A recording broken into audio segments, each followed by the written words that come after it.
Hello, this is Freddie Hall reporting from Radio Row for the Franchise Tag Podcast on day 2 of Super Bowl 59 week. We're here with Kyle Soppe from Pro Football Network. Nailed it, first time. Oh yeah, nailed it. Fantasy and betting analyst for Pro Football Network. How's your few days been so far? I saw this morning on your social media you were at the opening night last night. Oh my God, we were there. Opening night turns into opening morning pretty quick. It was unreal. It was fun. It was a rat race. It was chaotic. It was everything you'd want it to be. I've never been to a Super Bowl before, so it was pretty cool being on the same field with Jalen Hurts, Patrick Mahomes, all those guys. But it was chaos. I'm glad I'm awake here, guys. This is much more my speed. Yeah, I feel like we're having a nice chill. We're trying to have a chill morning here. I feel like the adrenaline is trying to percolate off of us. Yes. Get ready for the rest of the week. I mean, I've already sort of said to a few students this morning, like, they're like, oh, how are you? And I'm like, well, tired, and it's only Tuesday. Tired's a great word for it. But yeah, I mean, that's not our first Super Bowl as well. And like, I think everything. I mean, last night was sort of what I expected to be. You know what I mean? Like, I knew it would be. You wake up with neck ache because your head's on a swivel. There's so many stars. I mean, even like industry people. There last night, Schefter, Tom Pelissero. You turn left, you see one person. You turn right, you see another. You don't know. It's overwhelming to a degree, but the starstruck portion is. I don't think that'll ever get over. No, it won't. Was there anyone in particular today we spoke to that stood out? I mean, I've known Adam Schefter for a little bit, but you said he's as real as it could get. Like sometimes you think like, oh, I see a star, and you get like nose in the air type. Adam Schefter's the realest person on the planet, and it just gets reinforced. He takes time to shake your hand in a sea of a million people where everybody wants a picture of him. He's my guy. He's the real dude. I like him. That's great. I'm sure people will be thrilled to hear that. I'm obviously he's such a big wig within our industry, and he does a wonderful job that he does. Lots of things coming this week. More announcements on the way. Obviously, Vidal did his conference yesterday. Not necessarily what I thought would be announced, but maybe we'll talk about that off camera. We don't want to spread any rumors out there. Of course not. Obviously, we are here to see Super Bowl 59 between the Kansas City Chiefs and the Philadelphia Eagles. I mean, what do you expect to see from the Philadelphia Eagles to begin with? I mean, an informed team, everything in this sphere, in this playoff bracket we've had so far, all roads lead to Philadelphia and how well they played. I mean, they have an immense offense, an electric defense, so many stars on both sides of the ball. I mean, it's theirs to lose, isn't it? You would think everything points to them, like you said, but then it's just you run into the boogeyman. You got Patrick Mahomes at the end of the video game, end of the challenge, and nobody's been able to top him. Like you said, I gave the Bills they checked every box over the Chiefs too. You know what they did? They couldn't close. I'm picking the Eagles. Everything my numbers say the Eagles. Every trend says the Eagles. I'm gonna say they win by a point. Because I can't, in good faith, pick against Mahomes in any kind of significant way. Well, moving on to the Chiefs, I mean, again, a defense that has been just electric this year as well. And a defense that I've said it for years, hard night every year, it's what we don't talk about enough, it's the Raiders. However, on the flip side of it, the offense has been a little lackluster in the main season, the regular season anyway. And therefore, the defense has been a little bit more, had the sun shone on them, I suppose. Again, though, get to January football with the Chiefs, and the sleeping giant wakes up there. You have to kill them. I mean, the defense plays well enough to keep them in games. If the offense is struggling for 3 quarters, I don't care. If it's a one-possession game, there's not a person on this planet, living or dead, that I would prefer over Patrick Mahomes in a close game. It's really that simple. In the defense, if they're not giving up 20 points, Mahomes, even if he's struggling, he's going to have 17 points on the board or whatever and keep them close. And it's a one-possession game. He's got the ball in his hands for 2 minutes. You're not stopping him. I think I sort of thought about this last night because I knew this sort of thing was going to come through. And I think the best analogy is it's a game of will and should. Everything would say Eagles should. I agree. All the stars, they should. Their game plan, they should. The Chiefs will. Their kind, their will to win. And ultimately, that might be what pushes them over the line. And I thought there was a bit of a difference last night in terms of tone with both the teams. I felt like the Chiefs felt like we are again. Supposed to be here. They're supposed to be here, no pressure, very relaxed. Eagles players and coaches felt a little bit more, it's all led to here sort of thing. I'm not going to say they're let the moment get to it. I don't think that's right. We won't know that till then. But I don't know. Did you notice that tone? I got that vibe a little bit, not from the players as much, but from the fans. I saw a lot more Philadelphia fans here, and you're getting here a week early. I keep being told that it's going to be 50-50, and I think the Chiefs fans, they're like, Monday, Tuesday, Wednesday, guys, we'll show up Thursday, because we've done this for 3 years in a row, and 5 out of 6, and we're going to be there. This is something we've done before. Philadelphia feels like we're going full gas, no brakes, the entire week. And I went to school in Philadelphia, or in Pennsylvania. That town does not slow down. I think they can withstand this and be just as excited yesterday as they were on Sunday. A big thing within this playoff bracket, the whole for this year anyway, has been the turnover battle. We've seen a massive turnover differential of teams that. It's an obvious statement, but the less turnovers you have, the more you win, which I know is obvious, but there's been teams out there that have been able to counteract that. And we've seen teams that, only one turnover, but that has been, it's the turnover, or the moment, I suppose. We look back at Mark Andrews or Ravens, is the turnover battle going to be a massive influence in this game? Just because it's obvious doesn't make it wrong. You're looking at 2 quarterbacks enter this game over 200 attempts without an interception. Mahomes, we know, is a little more, I don't want to say mistake prone, but to some level because of how that offense functions. They're a top 5 pass rate over expectation team every single season. Whereas the Eagles, you hand the ball to Saquon 20, 25 times, there's only so much room for turnovers. So I agree with you, and I think if you press me and said there's going to be 1 turnover in this game, I'm going to say that the Chiefs taking a chance that they don't necessarily need to, where it's a much more conservative plan for the Eagles. Obviously, you fantasy as well. We do a betting show.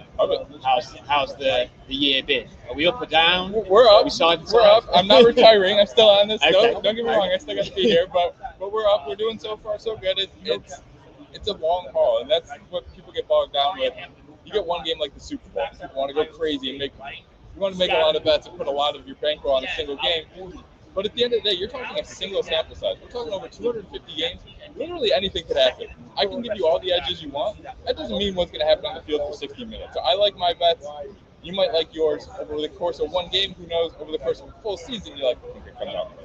Am I wrong in saying, but I did hear this on another large American podcast, but it's been a year for the favorites. Favorites have been good. They've been good. I mean, think about who we have here. You said the Eagles, everything felt like it was going that direction. Everybody since, September, been talking about this three-peat with the Kelsey and the Swift and all that good stuff. But where we would be, did anybody think any other 2 teams would be here? I mean, the Bills, they could do it. The Packers got some steam at some point. It's the Eagles. It's the Chiefs. We saw it 2 years ago. We'll see it again. It's going to be another good one. As a Steelers fan, I don't really know much about steam these days. It's just sort of a slow chug. No, but you guys don't lose. You have losing seasons. You just don't have much upside. Yeah, I mean, losing seasons doesn't amount to rings or trophies. No, it doesn't. Unfortunately, it's a nice little byline on the Mike Tomlin resume there. Indeed. Well, it's only one of the limited highlights I picked on these days. Fantasy-wise, again, how you doing?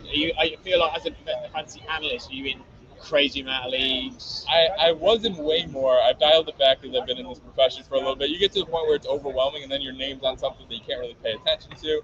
But yeah, it's funny because I get going, and you're in a handful, a dozen leagues, whatever it is, and then you get exposure to the same players. So my season was hanging a lot on Rasheed Rice for the Chiefs. He looked great early, and then he blows out his knee, and we're done, and a lot of my teams struggle. So it is what it is.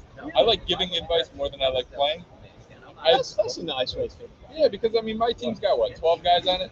I get to look at the entire team. If I get an entire internet asking me questions, that's what I like about it. I love digging deep into this, not just my guys, but the league as a whole.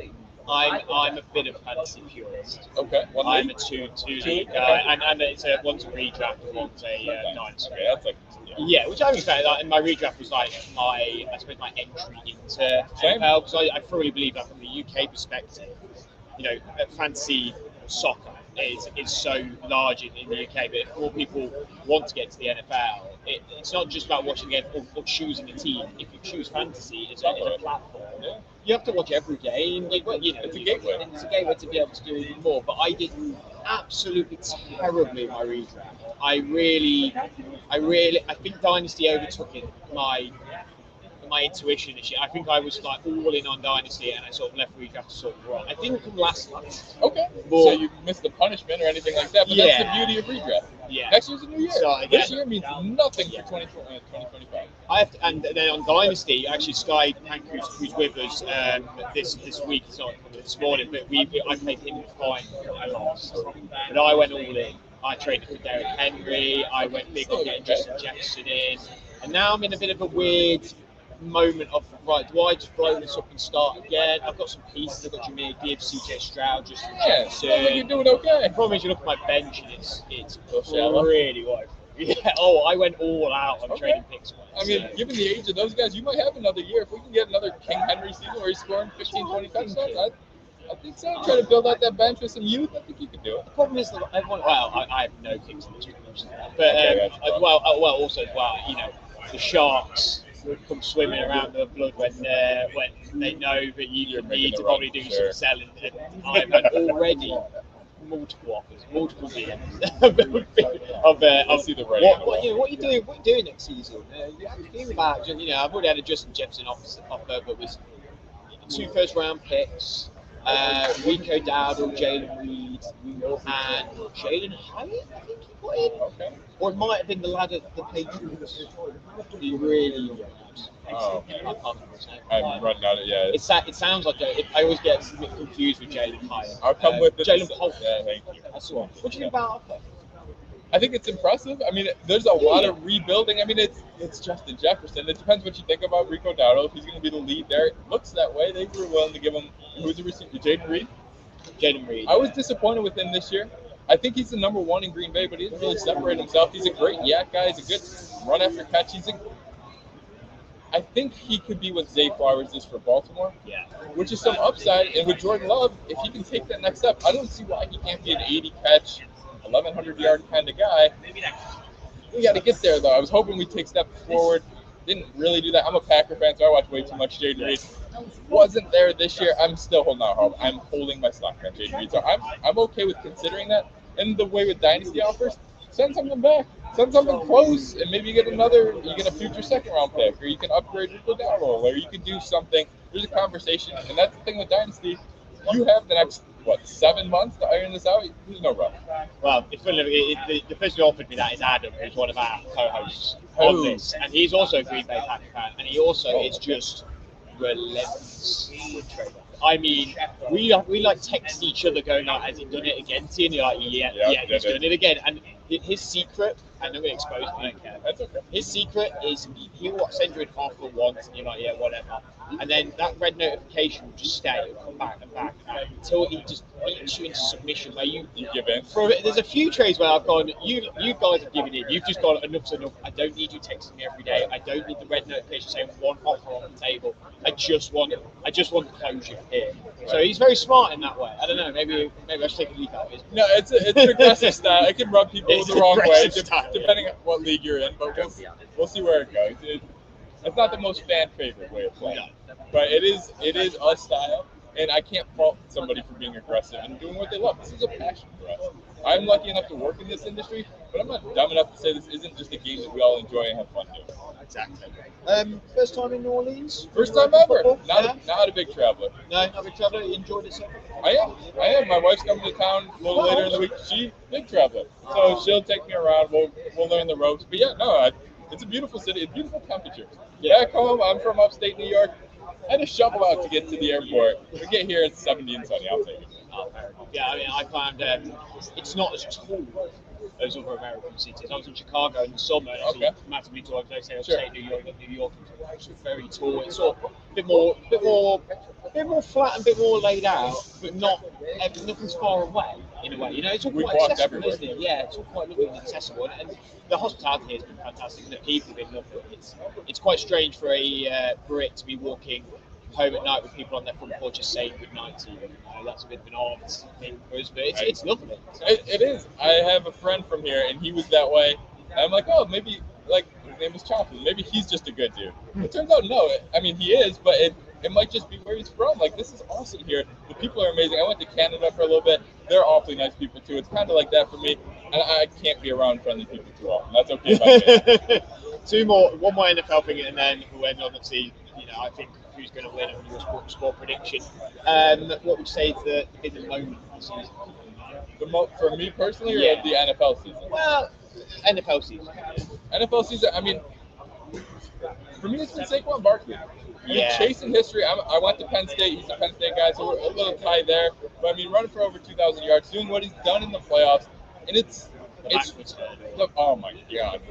Yeah, they have to adjust video games to be able to do what he can do in real life. But then it's refreshing to see a team, a player doing this in an era of football that's completely different. What he's doing is very 1990s, and he's just running the ball and beating you into submission, kind of like your guy with trade offers. The teams are just giving up. They can't stop him for 20 carries a game, and it has him in the Super Bowl. We'll see if it can last for another 60 minutes. Who is going to win Super Bowl 59? Do you have a scoreline prediction for? I do. I know you sort of touched on it earlier. You don't come to Radio Row without a score prediction, right? So I'm going to go Eagles 25, Chiefs 24. Don't know exactly how we get to 25, but sometimes you get these goofy scores. 25-24 Birds. I really appreciate it. Thank you for joining us, Carl, and have a great rest of your week. Thanks, you too. Thank you. Thank you to Carl, and we'll see you all very soon. Keep following our social media for more of Radio Row of Super Bowl 59.